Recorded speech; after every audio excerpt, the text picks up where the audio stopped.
decade is firmly underway, and experts all over the nation have given it a new name, the Risky 20s. Yay. That's right. Risk is in the air, and things are a little more wild than they used to be. From loose cybersecurity on mobile phones, to racing motor cars, to employee lower back injuries and dancing on the wings of aeroplanes. The youth of today have that devil-may-care attitude.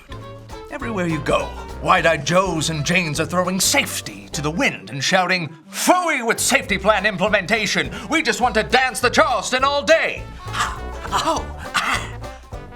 But not everyone is on board the crazy train. Oh no.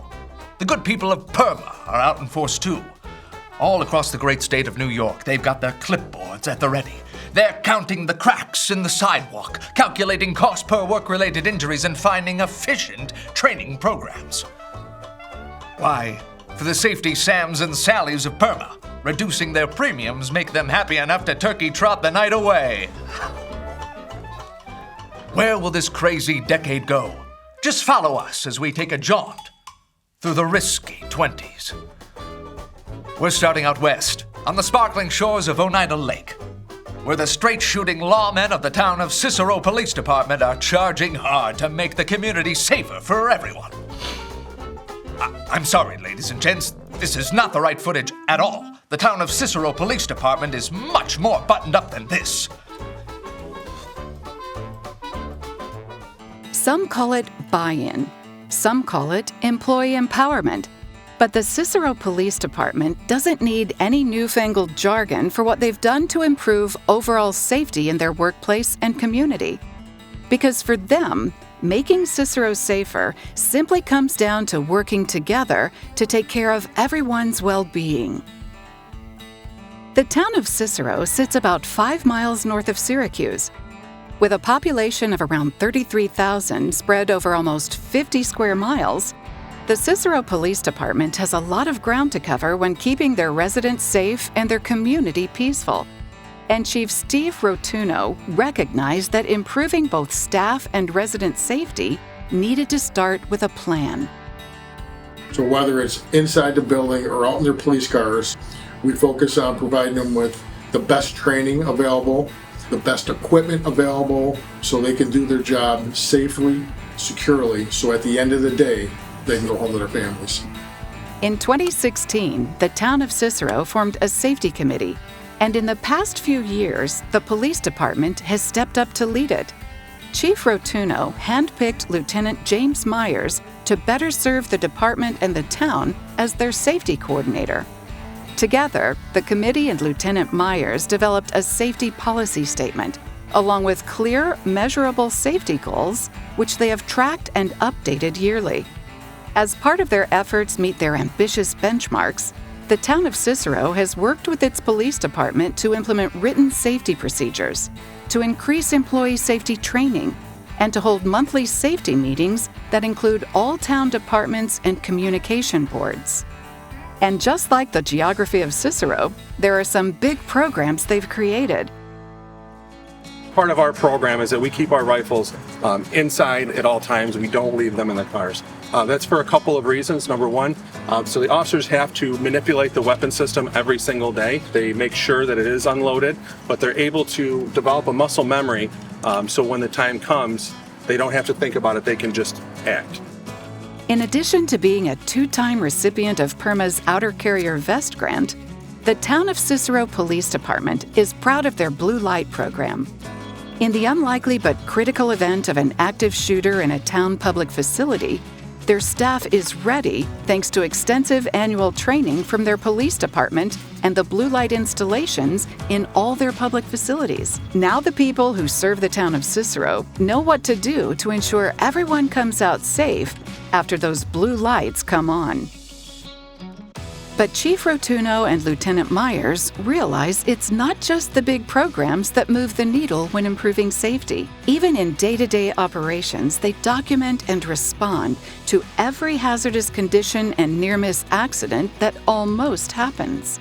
Lieutenant Myers then analyzes conditions and procedures and then takes action to fix hazards and change protocols to decrease the likelihood of accidents. Of course, the safety committee and Lieutenant Myers can't do any of this work without the cooperation of every employee at the town of Cicero. Thank you for calling the town of Cicero. This is Natalie. How can I help you? But everyone is on board because their leadership team has shown them that all these programs and procedures are really about one thing: making sure they're safe.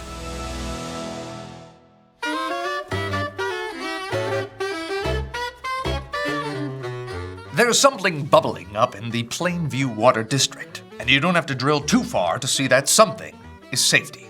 Whatever the latest safety innovation is, you can bet they're diving right in. There's nowhere they won't go in order to ensure that their 34,000 customers get the safest possible drinking water in the safest possible way. Rumor has it that they even utilize several of those whiz-bang electric computer systems to access PERMA courses. Wowee! Oh. The 18 employees of the Plainview Water District, led by their safety committee, are the model of precision and efficiency. Why are they so dedicated? Who knows? It's probably something in the water. With only 18 employees, the Plainview Water District is a small operation, yet the work they have done to sweep in a platform of risk management changes has been huge. Serving 9 square miles of territory, Plainview provides clean, reliable water to 34,000 people while maintaining 12 wells, 130 miles of water mains, and approximately 1,000 hydrants. And did we mention that they do all this with only 18 employees? We have 4 wells on this site, and the capacity of each well is about 2 million gallons per day, so we can produce about 8 million gallons a day out of this site alone. But the core of this story actually starts a few years ago, when the district experienced almost 100% staff turnover due to a wave of retirements. And while the outgoing staff left a solid organization and a clear path to follow, the incoming staff brought renewed energy and fresh eyes to the district. As they found their footing, they also discovered opportunities to make their workplace safer. In February of 2020, Plainview signed on with PERMA, excited to take advantage of our extensive support services and resources. Through teamwork and research, they clarified a comprehensive vision of top-notch risk management practices. Using that, the Plainview team assessed their own current practices and found where they excelled and where there was room for improvement. In November 2020, Plainview held their first safety committee meeting to establish defined, measurable goals and to map out steps to get them there. Facial respirators were purchased and quantitative fit testing for all plant and distribution employees was completed by Mobile Health Diagnostics. Superintendent Moriarty will be working to complete the written respiratory protection program, and Jessica Blaze will then contact the Nassau County Department of Labor and request their review of the district's developed program in order to ensure compliance with the requirements set forth. It's all about safety. It is. It's all about safety. I agree. Together with their newly designed safety coordinator, they got to work. Since then, the Plainview Water District created a formal personal protective equipment hazard assessment, began annual training for all employees based on job tasks, adopted drug screening for pre-employment, post-accident, and on-the-job injuries, and established thorough training records to keep track of their employees' progress. Plainview is particularly proud of transforming their respiratory protection program. Previously, when employees would treat water to increase the pH at a well site location, they would mix hydrated lime in 800-gallon vats while wearing only half masks and goggles. The district began by working with their engineering firm to take samples of the air where employees were working to assess the hazard and find what filters and masks would work best to protect their employees from harm. Plainview then adopted fit testing and training for the new protective equipment to ensure it is worn properly and used correctly. When they experienced their mass turnover, Plainview's new staff did more than step into the breach and keep the district going. They also steered the district forward with a complete vision for risk management in every facet of their operations. Yes, the Plainview Water District is a small operation, but their commitment to protecting their workers is mighty.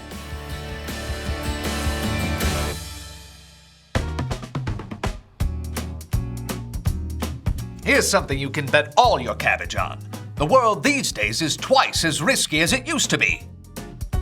From railroad crossings malfunctioning, to the hazards of extreme weather, to poorly constructed housing. The dangers seem to double every night. But that's why the dames and fellows at the Belgrave Water Pollution Control District are tripling down on safety. Whether they're tightening valves or filling out claim forms, they triple check everything. Then they triple check the triple check. And once they've triple checked that, then they do one more check, or three. In fact, they were so busy checking out the details of their latest municipal renovation that we could only get a few minutes to chat with John Woods from PERMA and Marianne Aiello from Salerno Brokerage Corp., Belgrave's crackerjack participants, powered by Zoom? Zoom. Hi, I'm Marianne Aiello. I work at Salerno Brokerage. We're located in Syosset, New York. We have about 150 municipalities that we do insurance for, and many of our clients work with PERMA, and we're really proud to be partners with you. My name is John Woods. I am a Senior Member Services Specialist with the Member Services Department at PERMA. The Belgrave Water Pollution Control District is located near the Queens-Nassau County border on the northern coast of Long Island. They serve residential, commercial, and potentially a little bit of industrial neighborhoods as well. The Belgrave Water Pollution Control District treats wastewater so that the water that goes out to either the bays or the sewers are clean and not going to pollute the marine life around. Belgrave Water Pollution Control District is extremely committed to risk management. They do have quarterly safety committee meetings, and they continue to work as a team to be able to accomplish those goals. The Triple Threat Award is an award that recognizes the PERMA member who scores highest on 3 separate reports. Those reports are timely claim reporting, best return to work rate, and best medical only to lost time ratio. Best return to work rate is identified as an employee returning to work within 7 days of an injury happening.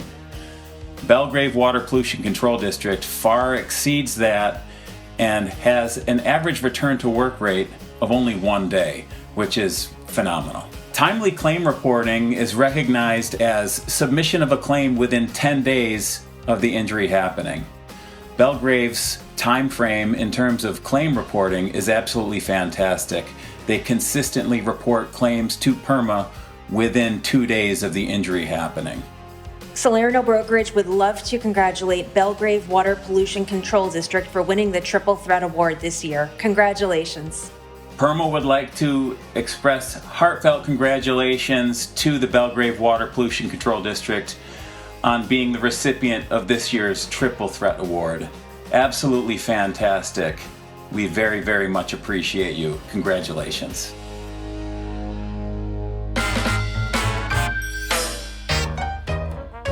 The Great Neck Water Pollution Control District isn't the biggest, but it's the busiest. When it comes to safety, they stand head and shoulders above all those average necks out there. The dedicated engineers and administrators manage to keep tens of thousands of plates spinning 365 days a year. And with fewer than 20 hardy souls on staff, they're operating without a net. But you don't have to be large to be smart. By taking advantage of a stupendous number of PERMA resources, they get everyone marching in lockstep when it comes to safety. And that's something even President Coolidge could get excited about.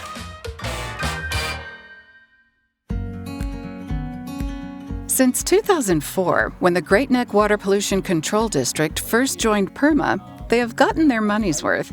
And their return on investment?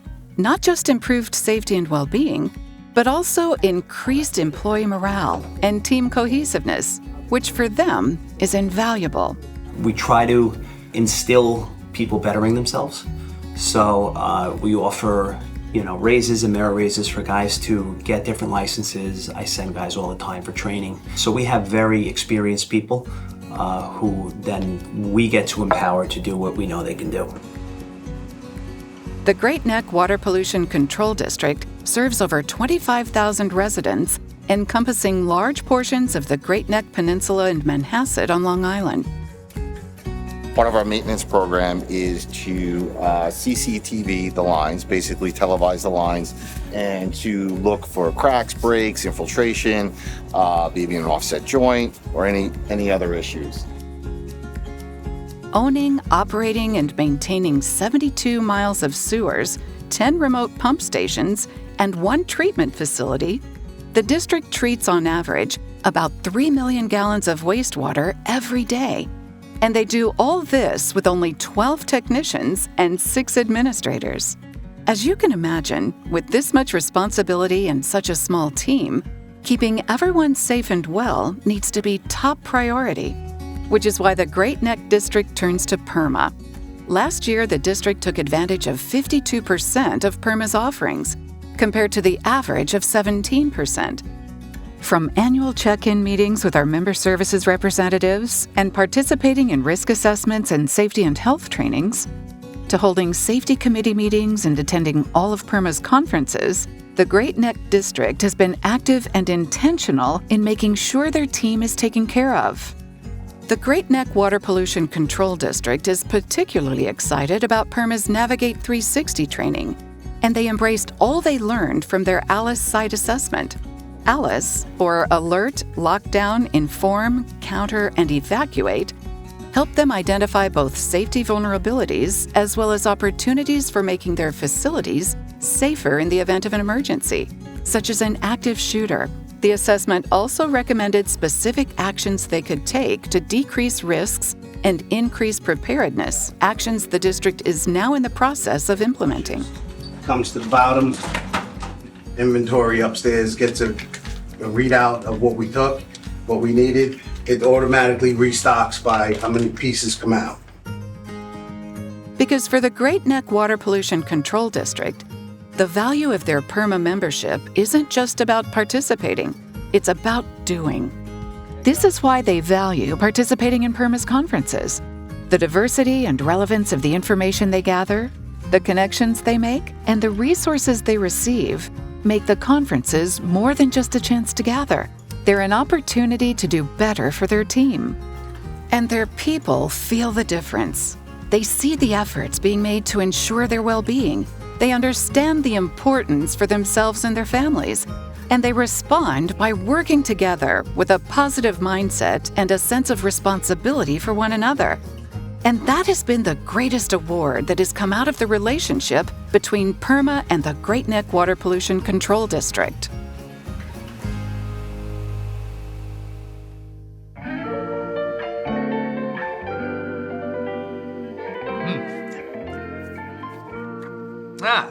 This just in from our news bureau in Albany.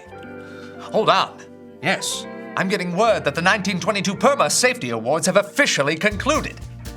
Yes, indeedy do. It was a barnstormer of a party to be sure. Bottles of fizzy were popped, and the safety sallies and ergonomic eddies at the Sagamore Ballroom danced well into the night, made giddy at the prospect of on-time claims reporting and low medical expense ratios. But the curtain eventually had to drop. Hello? Wait, hold on. I'm getting some new information. Uh-huh. You're sure? So you mean it was the 2022 PERMA Awards, not the 1922 PERMA Awards? Right. So you're saying that it's not the 1920s, and we've been in the 21st century the whole time? So why was I doing that annoying voice the whole time? Well, why didn't you stop me sooner? I just feel kind of stupid now is all. Hello? What?